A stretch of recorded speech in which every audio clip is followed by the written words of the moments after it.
We're going to be in the 9th chapter of Matthew, and we're going to pick up with the 27th verse, Matthew 9:27. And, you know, many of you know that I've got a relatively good library. I've collected books over the years. I've given probably more away than what I've kept. But I also have in my library some very old and valuable documents, very rare documents, and I'd like to share one of them with you this morning as an introduction into our time. I know some of you will want to ask if you could see the original afterwards, but I just have to tell you that it's too rare and it's too fragile for me to show you the actual copy of it, so you just have to look at this slide, and this is from the Jordan Management Consultants. It's something that Jesus, imagine what it would have been like if Jesus had submitted the resumes of his team to one of the modern management teams that we have today. The results would have probably read something like this. This is their response. Thank you for submitting the resumes of the 12 men you have picked for managerial positions for your new organization. All of them have now taken our battery of tests, and we have not only run the results through our computers, but also arranged personal interviews for each one of them with our psychologist and vocational aptitude consultant. It's the opinion of the staff that most of your nominees are lacking in background, education, and vocational aptitude for the type of enterprise that you're undertaking. They do not have the team concept. We would recommend that you continue your search for persons of experience in managerial ability and proven capacity. We've summarized the findings of our study below. Peter is emotional, unstable, and given to fits of temper. Andrew has absolutely no quality of leadership. The two brothers, James and John, the sons of Zebedee, place personal interests above company loyalty. Thomas demonstrates a questioning attitude and would tend to undermine morale. We believe that it's our duty to tell you that Matthew has been blacklisted by the Greater Jerusalem Better Business Bureau. James, the son of Alphaeus, and Thaddeus definitely have radical leanings. Additionally, they both registered high scores on the manic depressive scale. However, one of the candidates shows great potential, and he's a man of ability and resourcefulness. He is a keen networker and he's a great networker and has a keen business mind and has strong contacts in influential circles. He's highly motivated, very ambitious, and adept with financial matters. We recommend Judas Iscariot as your controller and CEO or COO. All other profiles are self-explanatory. We wish you the utmost success in your new venture. You know, if the world had gotten a hold of Jesus' ministry, the way that the world has gotten a hold of many of today's Christian ministries, I'm guessing Jesus would have gone back to Gabriel and said, let's go with plan B, okay? And we're going to talk about that this morning as we're going to talk about ministry and also the guys that Jesus chose to be his disciples. But starting with verse 27, it says, when Jesus departed from there, two blind men followed him, crying out, saying, Son of David, have mercy on us. Now, don't confuse this with a similar event that happens later in Jesus' ministry down in Jericho as he's going into Jerusalem for the final time when Bartimaeus comes to him. He was a blind guy who says basically the same thing, but many of the people came to him saying, Son of David, have mercy on us, or have mercy on me. So it's just a coincidence that these guys were blind as well. This takes place up in Galilee, though, so it's not the same event. And it says they were crying out. The word crying out there is, in the original language, is the word kradzo. I'm not sure, but probably our word crazy comes from it. I'm not sure of that, but it means to cry out vehemently, to scream, or to vociferate.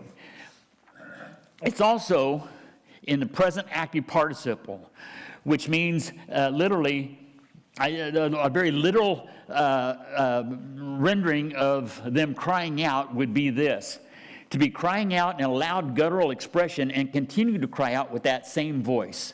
They did it over and over and over again. They not only pleaded with him, but they did it incessantly. It was over and over again. Jesus, Son of David, have mercy on us. Jesus, Son of David, have mercy on us. Surely he must have stopped what he was doing and ministered to this very real and critical need. I mean, surely as Jesus walked along and these guys came up to him, incessantly crying out in a loud voice, Son of David, have mercy on us, he would have stopped whatever he was doing and turned to them and given them what they needed. Nope. And when he had come into the house, he heard them and he just kept on walking. He was going to the house. We don't know which house it was. It could have been Peter's house. That's usually the place where he went to when he was in the Galilean area. And when he got to the house, these guys came in. They followed right behind him. The blind man came to him. When he came into the house, the blind man came to him. I mean, the implication here, it doesn't say it explicitly, but it's implied that Jesus just kind of walked away from him. He just walked away from him and maybe gave him a look. You know, he might have looked at him, nodded at him, and then kept on going into the house. Why would he have done that? This is Jesus, the compassionate Savior. Maybe he was insensitive, uncaring. Maybe he was distracted by something that he considered more important than these guys' needs. Probably not. I think it's safe to say that's not the case. We can probably pretty easily discard those options. Could it be that he was countering their shouts with the question, are you willing to follow me and then continue to keep on following me in the same way that you're shouting for my attention and keep on shouting for my attention? Maybe he wanted to just see if they would follow him. Now, how could these blind men have followed Jesus into the house? They were motivated. I mean, you know, we don't have any record that somebody was showing them the way, but they were totally committed to come to Jesus. And so Jesus said to them, do you believe that I'm able to do this? Now, that might have sounded like a strange question. His reputation throughout Galilee was going viral. I mean, he had multitudes coming to him. He had been doing miracles right and left. He had done a lot greater miraculous things than he'd healed blind people before. I mean, that was no thing for him. He would have expressed no energy to do that whatsoever. They were the ones that were making the extraordinary effort. It was no effort for Jesus, but they were the ones, they were saying, Jesus, have mercy on us. Jesus, have mercy on us. And, you know, it's like I said, his reputation for healing was spreading like wildfire, and his reputation began in his hometown of Nazareth, which was just a few hours walk from there, where he quoted from Isaiah 61, saying, when he said that the day was coming when the Messiah would come and give sight to the blind, and he says, today this has been fulfilled in your hearing. So they had everything they needed for that. But Jesus wanted them to say this. And they said to him, yes, Lord. Do you believe I'm able to do this? And he wanted to hear them vocalize it. Yes, we believe that. Nothing else more than that. Yeah, we believe you can. We trust that you're able. And so he says, according to your faith, let it be to you. And he touched their eyes. And then their eyes were opened, and Jesus sternly warned them, saying, see that no one knows it. Same thing he said to Jairus when his daughter had been raised from the dead, isn't it? Don't go tell, whatever you do, don't go tell anybody. And Jairus went out and told everybody. When he healed the lame man, he said the same thing, and the lame man ran to everybody he could go, because he wasn't lame anymore. And now he says it to these guys, and it says, but when they departed, they spread the news about him in all that country. You know, and it's what's really amazing about it is, and we need to kind of understand this. I mean, they were physically blind. But we are surrounded. The majority of our days are surrounded by people who are spiritually blind. And we keep silent. We understand what spiritual sight looks like because we've received it. And yet we keep silent about it. And as they went out, verse 32 says, "Behold, they brought to him a man mute and demon-possessed." So they brought to him this guy who was demon-possessed, and he was mute. That's how the demon was affecting the guy, was he took away his ability to speech. Not all demon-possessed people spit out green pea soup and talk in a gravelly voice, And I know that today's Hollywood demonizations have greater CGI than what this had 50 years ago.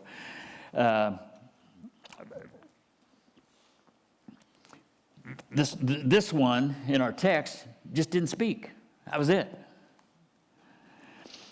And whether we're talking about demons that we've seen so far in our study of Matthew, remember Legion a couple of weeks ago? How he had totally taken over control they had totally taken over control of this guy, and he was living naked up in the tombs, breaking shackles and beating up people that came by. Or the ones that have been dispatched to whisper in our ears and dangle baubles before our eyes. The one they've got this one job, and that's to jack us up in a way that they can keep us, so that they can keep us from walking in obedience to Jesus. And they will do whatever's necessary. In some cases, all it is just to, they can make our head spin around and do a 360 like Linda Blair's did 50 years ago in the movie, or they can tempt us to use our devices and look at things that we shouldn't look at, or post things that we shouldn't post. It's all the same. They're equally content with whatever it is. And in this case, the way this demon affected this guy was just to make him mute. Did this guy want to be set free? Did he even know that his muteness was caused by a demon? Don't know. It doesn't say. But Jesus knew it, and so he cast the demon out, and then the mute guy spoke, verse 33 says. And the multitudes marveled, saying, it was never seen like this in Israel. Nobody's ever done this before. And check out instead of the Pharisees rejoicing, their jealousy got the better of them. Instead of being elated that somebody had been set free from the power of the devil, what did they do? They said, he cast out demons by the ruler of the demons. We're going to come back. That's going to come back later, and Jesus is going to address that later in our study, in our time through Matthew. But at this point, it appears as though he just ignores them. And he went about all the cities and villages, teaching in their synagogues, preaching the gospel of the kingdom, and healing every sickness and every disease among the people.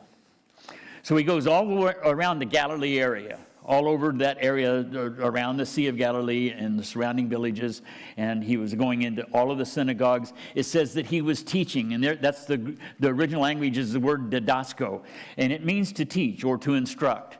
And so he was doing that, going into the synagogues, which were places of teaching. He would go into the synagogues and he would teach. And it says, and he was also preaching the gospel.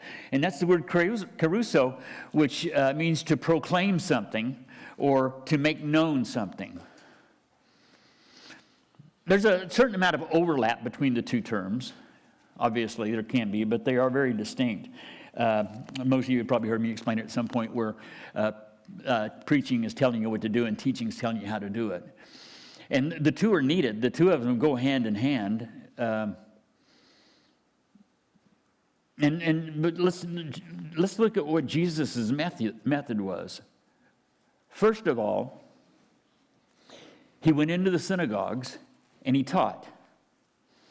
So he went to the places where the people are assembled to learn things, and he taught them. Kind of like when people come to church. Kind of very similar sort of thing. He taught them in the synagogues, and presumably his followers followed him there. I think that would be a safe deduction. And then he went where the people were, among the people. Note, see it there in the text. It says he went out among the people, and there he preached the good news, preaching the gospel. Now, I don't know what preaching the good news looked like, what it sounded like, what the words were in the time before Christ's death, burial, and resurrection, when the gospel was preached about his victory over sin through his sacrifice. Maybe it was a preparation for those days. It was the word gospel just simply means good news, and as he taught the people, then he proclaimed to them the good news, the gospel of the kingdom. And all of this happened with the accompanying and validating miracles, signs and wonders that he would do. And when he saw the multitudes, he was moved with compassion for them because they were weary and scattered and like sheep having no shepherd. Now, I know if you've gone to Calvary Chapel of Oklahoma City more than 6 months, you've probably gotten really tired of my treatment of one of the greatest words, my satire, I guess you could say, of one of the greatest words in the Greek language. But for all of you stalwart veterans who have been around for a few months, you need to understand that a lot of people have not been coming to our church for that long. And so it's really important that I would educate them as well. So I'm going to dedicate these next couple of moments to them, because it's important for them, and I want to give them proper biblical exegesis, okay? The phrase moved with compassion is one word in the Greek language. It's splagoidomai. And it's a Greek word that refers to the lower part of the abdominal area, okay? Just below the stomach section. And for the ancients, this was considered the seat of emotions. You know, this is where sometimes, and you ever notice that when you really feel something, you feel it down deep in your gullet. You don't feel it in your heart. Today we use the term heart to refer to things. You know, we would say, my heart hurts for what he's going through, or my heart is stirred by those who are blind to God's love. You know, the spiritual blind people. We use that term, but really, in 2,000 years ago, they referred to it as it was about 2 feet lower in the human anatomy than where our cardia is. And so, I mean, for example, Tony Bennett's hit song of that day was "I Left My Bowels in San Francisco." You know, I mean, that's just the way they communicated that sort of thing back then. It was a very moving love song. They cross-stitched plaques that said, "Home is where the bowels are," and it would draw people. You know, I mean, it would just give them a place of it was very homey to see that on the wall. A very popular chariot sticker of the day was "I intestines Jerusalem." You know, that was, and I I apologize if I'm trivializing the passage, because that's the last thing that I want to do, seriously. Jesus is trying to communicate something to us that is infinitely more important than any other form of importance, if you will. Where it says that when he looked at them, he was moved with compassion. And in the Greek language, they tried to find the word that would describe that the most descriptive form of saying that. And that would be down in their midsection. That's where they would, and Jesus felt that. When he looked at the multitudes and their spiritual blindness, there was a groan that took place inside of him that didn't come from here. It was much deeper and much more meaning than that. And so he said to his disciples, verse 37, and I'm done with that. Okay, so that was only for the people who have been coming here for just a few months. So all of you veterans, I'm done. I won't do that again for another couple of months. But he said to his disciples, the harvest is plentiful, but the laborers are few. Therefore, pray the Lord of the harvest to send out laborers into his harvest. There's a saying in Georgia that when a man prays for a corn crop, he should do so with a hoe in his hand. And kind of think about what the meaning of that is. You know, I mean, understand what they're saying when it's like, you know, prayer is asking for rain. Faith is doing so with an umbrella in your hand.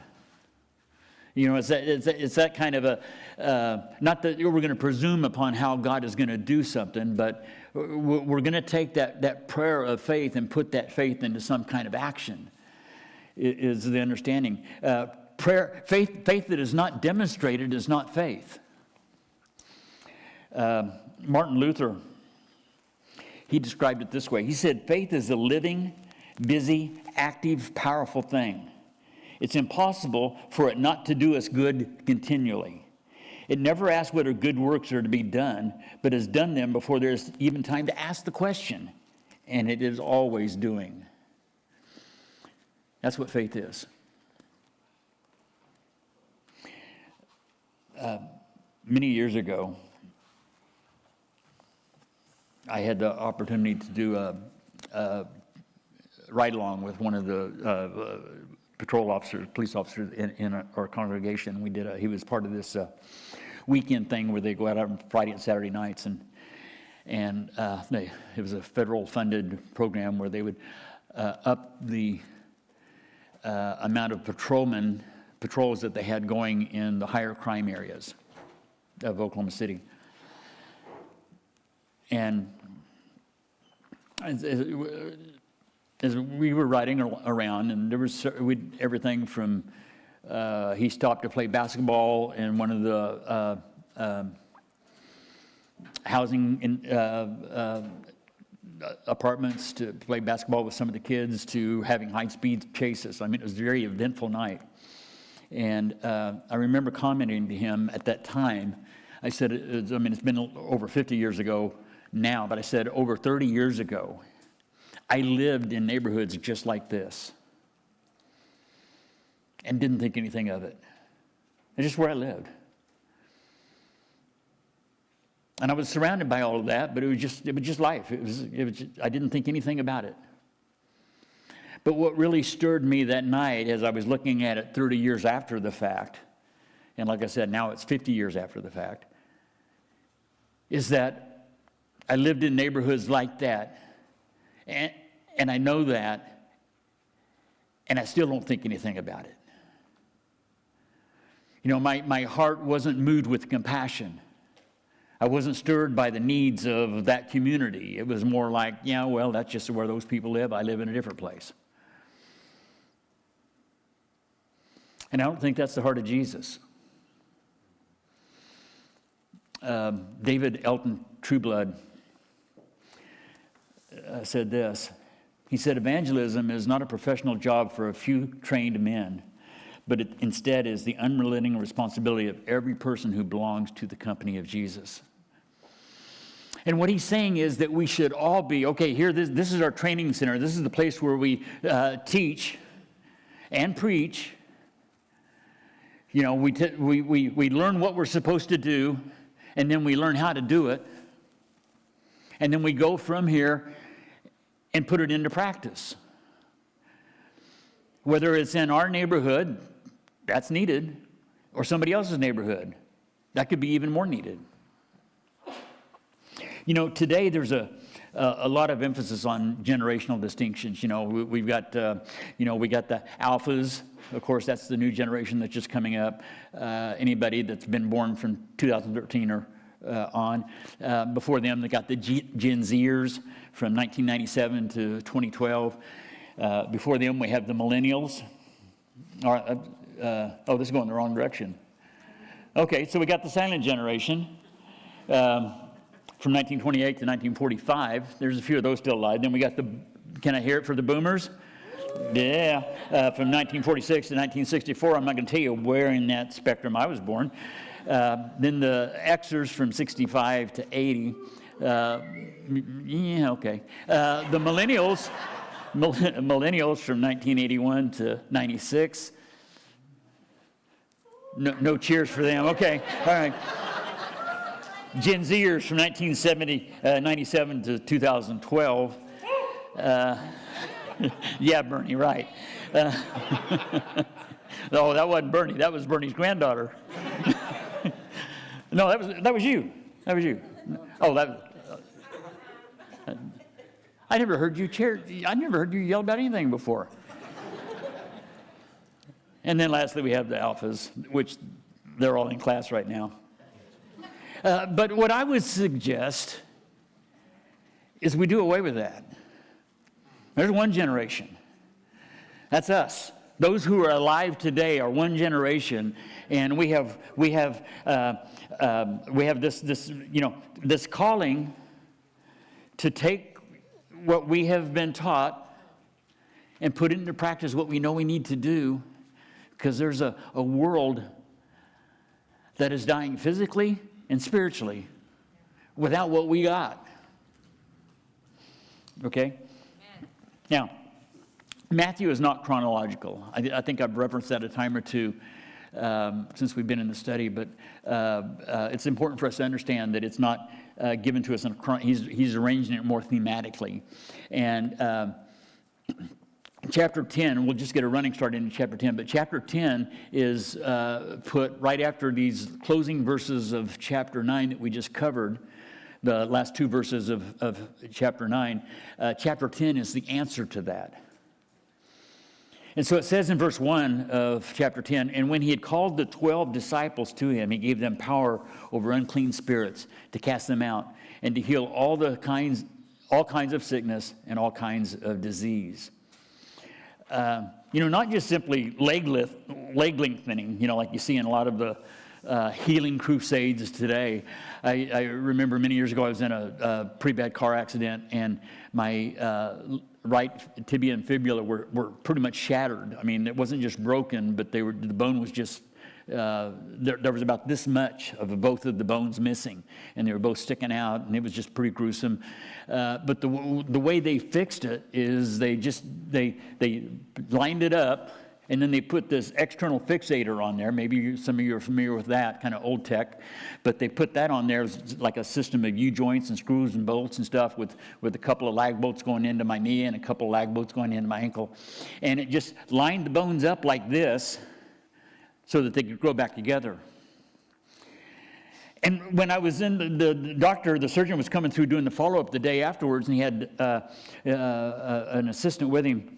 And my doctor was a Christian, and I asked him, I says, how do I know that you got it lined up with my left leg? I mean, how do I know that the same length? I'm not going to have to go to a Benny Hinn crusade, am I?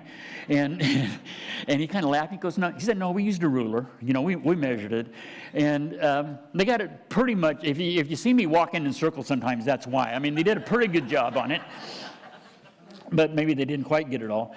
But this wasn't, back then, they wouldn't have had any surgery. They would have just gone up to me and just, boom, and then the bones would have grown back. They would have been instantly put back in place. And then he's going to say to us, starting with verse 2, after he called his disciples to him and gave them the power over the demons and over the sicknesses and diseases, then he says, now the names of the 12 disciples are these. Jesus' way this is his system. This is what he does. First, he catches his disciples. He catches his fish. He goes fishing, and he catches them, and then he makes them into disciples. And so what Matthew is going to be doing is he's kind of introducing us to them here to show that process of making a disciple. That's not supposed to be up there yet. I think that's supposed to be at the very end of the thing. Just remember this, okay? Because we're probably going to come back to it later. It might be in there. I don't know. I don't even know where this thing came from. But a disciple, the Greek word for that is mathetes, and it means learner. Okay, just somebody who learns. That's what a disciple is. It's somebody who comes to, in those days they would call the teacher the didaskalon, which meant teacher, or the rabbi in the Aramaic, which the Rabboni, and the disciples would be the learners. They would sit at their feet and learn from their teacher. And then he sends them, after he takes the disciples and he teaches them, they learn from him, then he sends them out as apostles. The name of the 12, he says they're disciples in verse 1, and then in verse 2 he says them, but the name of the 12 apostles are these. And the word, so he sends them out after they've been trained, he sends them out as apostles, and the word there is apostolos, which means someone who is sent. They've been sent by somebody who gives them the authority to go do what they've been sent to do. He gave them power, my New King James says in verse 1. We saw this last week. If you're reading from any of the other modern English translations, it says authority. And that's a better translation. That's actually the meaning of the word. It's not the Greek word that's normally used for power would be the word dunamis, or word dynamic comes from it. It's not that word. The word that he uses here, we saw it this last week, it's exousia, which means the right or the authority to exercise that power. Let's just look at John chapter 19, these two verses, verses 10 and 11 in John chapter 19. We can see it demonstrated. Pilate said to him, this is when Jesus appears before Pilate right before his passion, and he says, are you not speaking to me? Jesus was just kind of not saying anything in his defense. And he says, you're not speaking to me? Do you not know that I have and here's that word power, exousia. He said, do you not know that I have the exousia, I have the authority to crucify you? And the exousia, the power to release you? Your life, I have the authority. Your life is in my hands right now, and you're not even talking to me? And Jesus said, okay, I'll talk to you. Verse 11, he says, yeah, you could have no power. You could have no authority, no exousia at all if it weren't for my, unless it had been given to you from above. Therefore, the one who delivered me to you has the greater sin. Because you're just a pawn in the Father's hands. He's just using you for this. He put you in this place so that you could have the authority that he gave you to do the up or down for me, the crucifixion or the release. But you're clueless. You don't know. You're a blind Roman.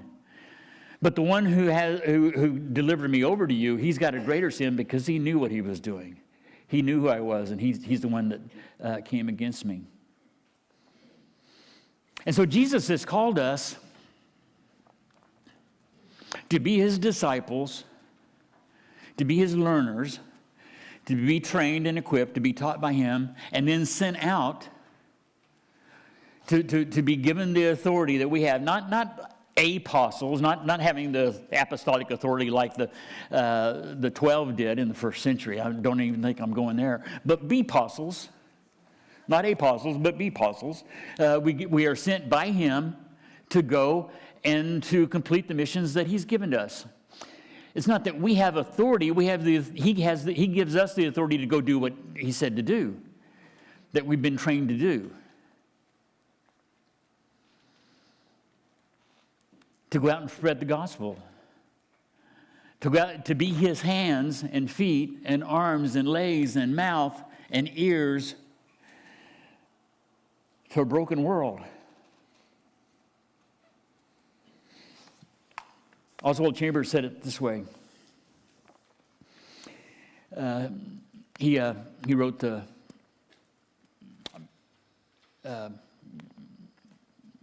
devotional about my utmost for his highest. He says, if you want to remain a full-orbed grape, you must keep out of God's hands, for he will crush you. Wine cannot be had in any other way. So you don't want to be a disciple of Jesus's? You don't want to be used by him? You don't want to be his? Then just stay out of his way. Don't say you're a follower of him. Don't claim his name. He goes on to say, he says, the great stumbling block in the way of some people being disciples is that they are gifted. So gifted that they won't trust God. You know, that's one of our greatest hindrances to being used by Jesus is we go, it's okay, Jesus, I got skills, I got this. And he's like, okay, fine. And he backs out of the way and we make a mess of things. That's a really big hindrance, I think, in the church. As he continues, our Lord's conception of discipleship is not that we work for God, but that God works through us. He uses us as he likes, and he allots our work where he chooses. And I know that chambers can be very convicting, and so I'm just going to do this one more of his quotes because I've been convicted enough. But he says, it never cost a disciple anything to follow Jesus. To talk about cost when you are in love with someone is an insult.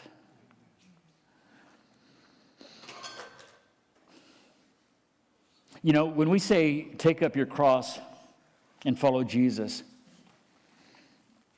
we oftentimes will substitute other modes of capital punishment into that statement. You know, like think of it in terms of take up the hangman's noose and follow Jesus, or take up the firing squad, or take up the electric chair, you know, something like that. Sometimes we often make those kind of equations.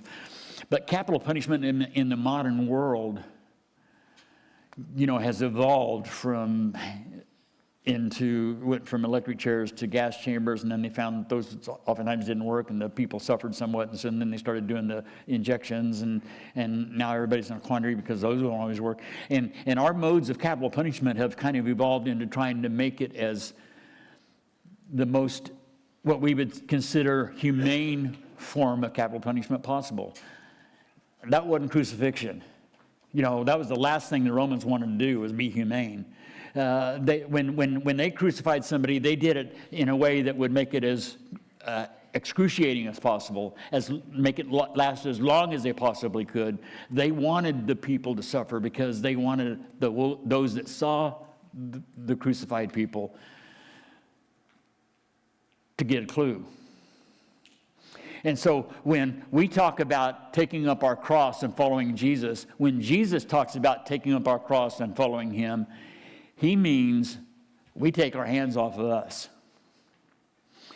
That even if it's excruciating, it's okay, because we're responding to him in love. You know, it's been said that the cross is easier for the person who takes it up rather than the one who drags it along. And I suppose that's probably true. A disciple is someone who leaves everything behind. All material desires, all carnal pursuits and prejudices and biases and emotional inclinations, all of that's left behind. Whereas the one who drags his cross is someone who will say, well, you know, when the going gets rough, someone who's dragging their cross says, well, you know how I am. You know, I have this Irish temper. I have this, I just can't stand people that push on me, you know, so I'm going to push back because that's just how I am, you know. And we respond, and that's somebody that's dragging their cross, but they're not carrying it. You understand? Somebody who's carrying a cross will say, how I am is why Jesus had to die. And I am committed to be submitted to him and to be conformed into his image. That's the person who carries his cross. And so with that in mind, let's just think of it as we go through this list. We'll try to go through this within 90 minutes.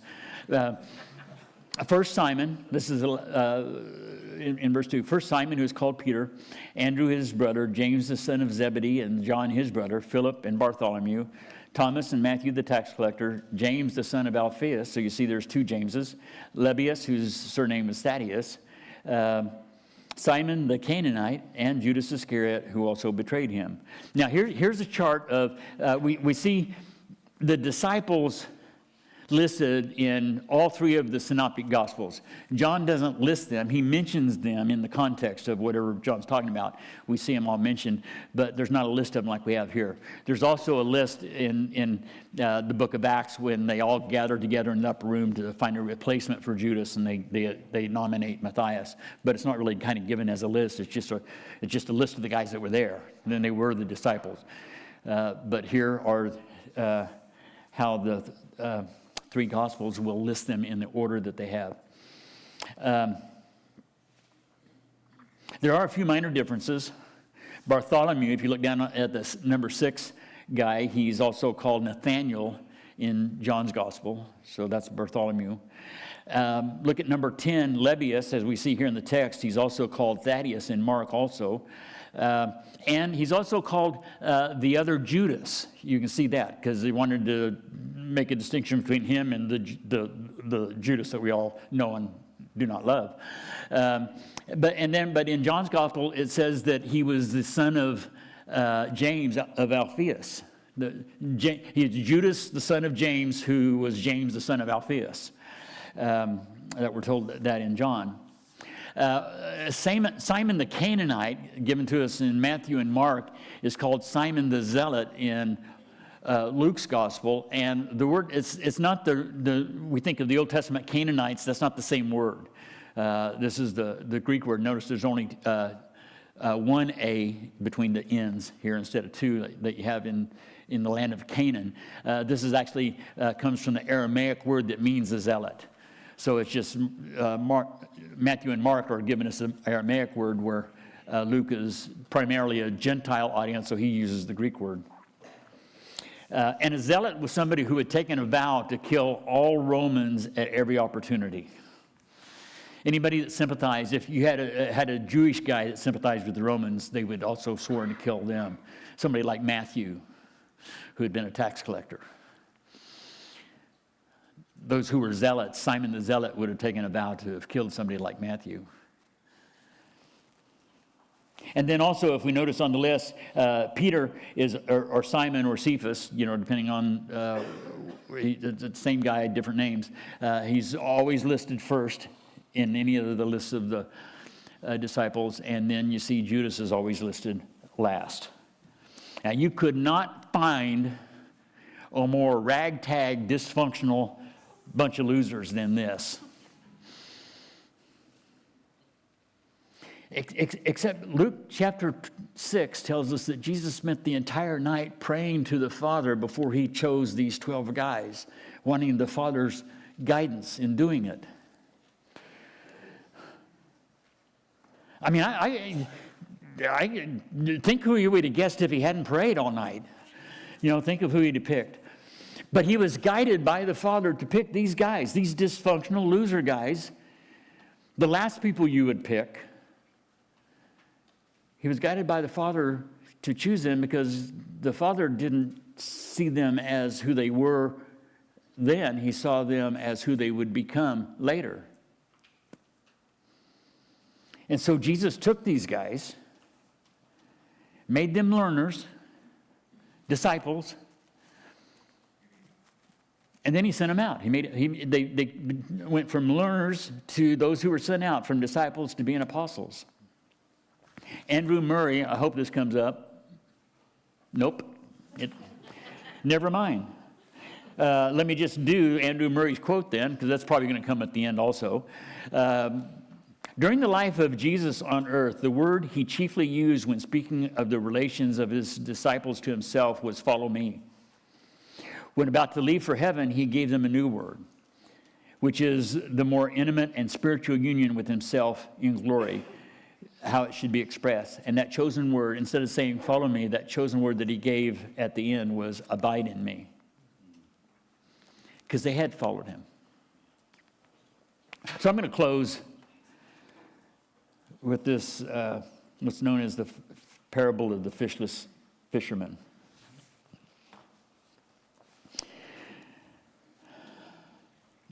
And I'm sorry for the length of this.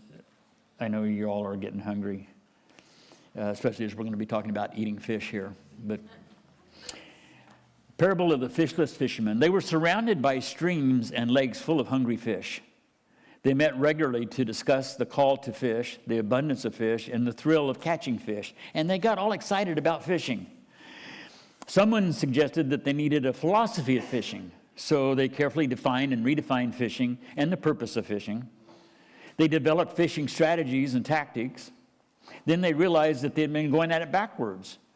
They had approached fishing from the point of view of the fishermen and not from the point of view of the fish. How do fish view the world? How does the fisherman appear to the fish? What do fish eat and when? These are good things to know. So they began research studies and attended conferences on fishing. Some traveled to faraway places to study different kinds of fish with different habits. Some got doctorates in physiology, but no one had yet gone fishing. So a committee was formed to send out fishermen. As perfecting fishing places outnumbered fishermen, the committee needed to determine priorities. And so a priority list of fishing places was posted on bulletin boards in all the fellowship halls. But still, no one was fishing. A survey was launched to find out why, and most didn't answer the survey, but from those who did, it was discovered that some felt called to study fish, a few to furnish fishing equipment, and several to go around encouraging the fishermen, but with meetings and conferences and seminars, they just simply didn't have time to fish. Now, Jake was a newcomer to the Fishermen's Fellowship, and after a stirring meeting of the fellowship, he went fishing and caught a large fish. At the next meeting, he told his story and was honored for his catch. He was told that he had a special gift of fishing, and he was told to schedule to speak at the he was then scheduled to speak at the fishermen chapters and tell how he did it. With all the speaking invitations and his election to the board of directors of the Fishermen's Fellowship, Jake no longer had time to go fishing. But soon he began to feel restless and empty. He longed to feel the tug on the line once again. And so he cut the speaking, resigned from the board, and he said to a friend, "Let's go fishing." And they did. Just the two of them, and they caught fish. And the members of the Fishermen's Fellowship were many. The fish were plentiful, but the fishers were few. So for those of you that were told to remember the Carl Henry quote earlier that was supposed to be here at the end, let's see if it's there. You think it is? Oh, that's the Andrew Murray quote. Okay, well, let's see if the Carl Henry quote. Nope, it's not. Carl Henry said, this is important, so remember this. Take a picture of it if you want to. The gospel is only good news if it gets there fast enough. Let's pray. Father, we thank you for the good news. We thank you for the reality that you have called us to be followers of your Son. And he tells us that to do that, to be his followers, we have to take up our cross,